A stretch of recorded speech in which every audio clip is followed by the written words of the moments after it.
TDP అభ్యర్థుల రెండో జాబితాపై చంద్రబాబు తుది కసరత్తు చేపట్టారు. సాయంత్రంలోగా రెండో లిస్ట్ రిలీజ్ చేయనున్నారు. చంద్రబాబు నివాసానికి ఆశావహులు చేరుకుంటున్నారు. తొలి జాబితాలో సీటు దక్కని సీనియర్స్లో టెన్షన్ పెరుగుతోంది. తొలి జాబితాలో కళా వెంకట్రావు, గౌతు శిరీష్, గోరంట్ల బుచ్చయ్య చౌదరి, చింతమనేనికి చోటు దక్కలేదు. అలాగే ఎరపతినేని, దేవినేని ఉమా, సోమిరెడ్డి సీట్లపైన క్లారిటీ లేదు. బండారు సత్యనారాయణమూర్తికి పెందుర్తి లేదా మాడుగులలో అవకాశం ఇస్తారని ప్రచారం జరుగుతోంది. మైలవరం వసంత కృష్ణప్రసాద్కిస్తే దేవినేని ఉమను పెనమలూరు పంపే అవకాశం ఉంది. బీకే పార్థసారథికి అనంత అర్బన్ లేదా అనంత ఎంపీగా అవకాశం ఇస్తారని తెలుస్తోంది.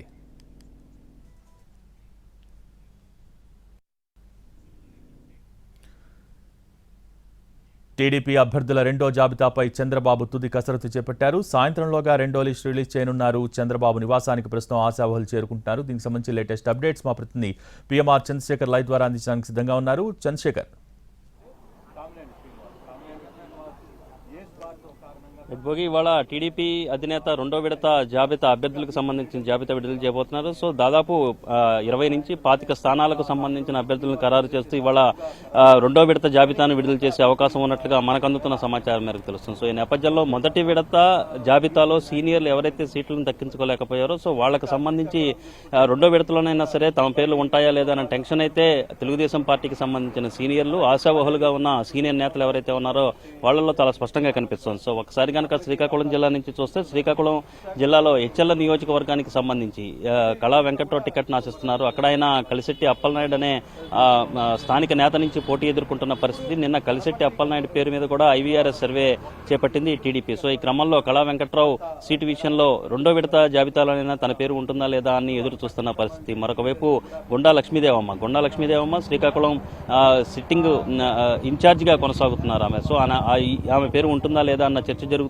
నేపథ్యంలోనే ఎవరు ఊహించని విధంగా శ్రీకాకుళం సెగ్మెంట్ ను బీజేపీకి కేటాయిస్తున్నట్లుగా ప్రచారం జరిగిన నేపథ్యంలో సో తన పేరు ఉంటుందా ఉండదా అన్న టెన్షన్ అయితే గుండా లక్ష్మీదేవమ్మకు ఉన్నట్టుగా కనిపిస్తుంది. మరొక వైపు చూసుకుంటా ఉంటే తెలుగుదేశం పార్టీకి సంబంధించి సీనియర్ నేత, బీసీ నేతగా ఉన్న పలాస సిట్టింగ్ ఇన్ఛార్జి గౌతు శిరీష, ఆమె పేరు ఉంటుందా లేదా అన్న చర్చ కూడా ఒకవైపు జరుగుతున్న పరిస్థితి కనిపిస్తుంది. ఇక మరోవైపు చూసుకుంటూ ఉంటే ఈ విశాఖపట్నం విషయానికి వచ్చేసరికి ఉమ్మడి విశాఖపట్నం గంటా శ్రీనివాసరావు పేరు ప్రధానంగా గంటా శ్రీనివాసరావు ఎదురు చూస్తున్న పరిస్థితి.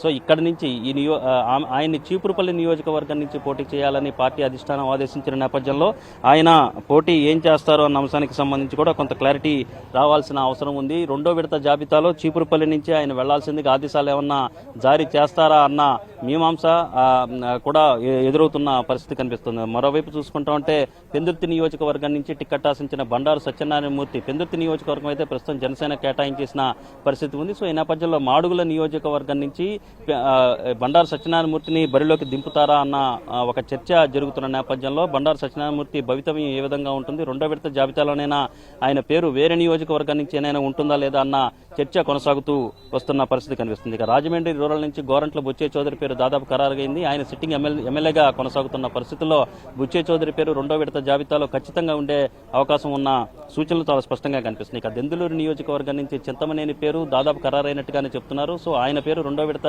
జాబితాలో ఉంటుందా ఉండదా అన్న అంశానికి సంబంధించి కూడా కొంత చర్చ జరుగుతున్నట్లుగా మనకు అందుతున్న సమాచారం మేరకు తెలుస్తుంది. ఇక మైలవరం నియోజకవర్గం నుంచి మైలవరం లేదా పెనమలూరు ఈ రెండు నియోజకవర్గాల నుంచి ప్రధానంగా దేవినేని ఉమా టికెట్ మైలవరం నియోజకవర్గం నుంచి ఆశిస్తున్నారు. పెనమలూరు నియోజకవర్గంలో మైలవరంలో అక్కడ వసంత కృష్ణప్రసాద్ వస్తుండటంతో పెనమలూరు నియోజకవర్గం నుంచి దేవినేని ఉమా పేరును పరిశీలిస్తున్నట్లుగా కూడా ప్రచారం జరుగుతున్న పరిస్థితి కనిపిస్తోంది. ఇక గురజాల నియోజకవర్గం నుంచి ఎరపతినేని శ్రీనివాస్ పేరు నిన్న కూడా ఐవీఆర్ఎస్ సర్వే గురజాల నియోజకవర్గంలో చేపట్టిన క్రమంలో రెండో విడత జాబితాలో సీనియర్ నేతగా ఉన్న ఎరపతినేని పేరు ఉంటుందా ఉండదా చూడాల్సిన పరిస్థితి ఉంది. అలాగే సర్వేపల్లి నియోజకవర్గం నుంచి సోమిరెడ్డి టికెట్ ఆశిస్తున్నారు. ఎమ్మిగ్నూరు నుంచి జయనాగేశ్వరరెడ్డి అక్కడ రెడ్డి సామాజిక వర్గం కాకుండా బీసీ సామాజిక వర్గానికి సంబంధించిన మాచాని సోమనాథ్కు టికెట్ కేటాయిస్తారన్న ప్రచారం జోరుగా జరుగుతున్న నేపథ్యంలో తనకు టికెట్ ఉంటుందా లేదా, రెండో విడతలో తన భవితవ్యం ఏమిటి అన్న అంశానికి సంబంధించి కూడా జయనాగేశ్వరరెడ్డి కొంత టెన్షన్ పడుతున్న పరిస్థితి ఉన్నట్టుగా తెలుస్తుంది. అలాగే పుట్టపర్తి నియోజకవర్గం నుంచి పల్లె రఘునాథ్ రెడ్డి టికెట్ ఆశిస్తున్నారు. ఆయనకి తొలి విడతలో క్లారిటీ రాలేదు. రెండో విడతలో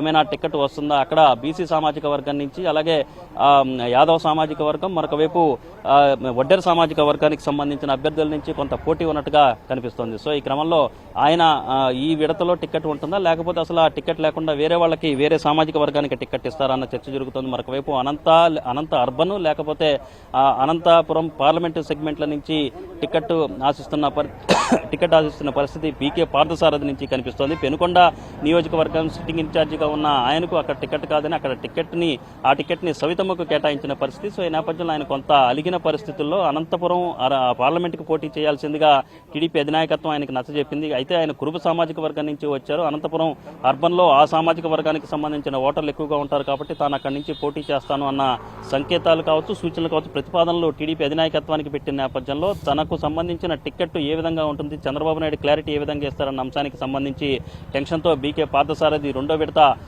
అభ్యర్థులకు సంబంధించిన జాబితా కోసం ఎదురు చూస్తున్న పరిస్థితి కనిపిస్తుంది. సో ఈ విధంగా సీనియర్లకు సంబంధించిన నియోజకవర్గాలు అక్కడ వాళ్ళ పరిస్థితి ఈ విధంగా ఉంది. మొత్తంగా మనకు అందుతున్న సమాచారం మేరకు సుమారు 25 సెగ్మెంట్లకు వరకు ఈ జాబితా రెండో విడత జాబితా ఉండే అవకాశం కనిపిస్తుంది. మరొక వైపు రెండో విడత జాబితా సాయంత్రం రాబోతున్న నేపథ్యంలో చంద్రబాబు నివాసానికి సీనియర్లు కూడా వస్తున్నారు. నెల్లూరు జిల్లా కొవ్వూరు నియోజకవర్గం నుంచి పోటీ టికెట్ ఆశిస్తున్న పోలంరెడ్డి శ్రీనివాసులు రెడ్డి కొద్దిసేపటి క్రితం చంద్రబాబు నివాసానికి చేరుకున్నారు. భోగి.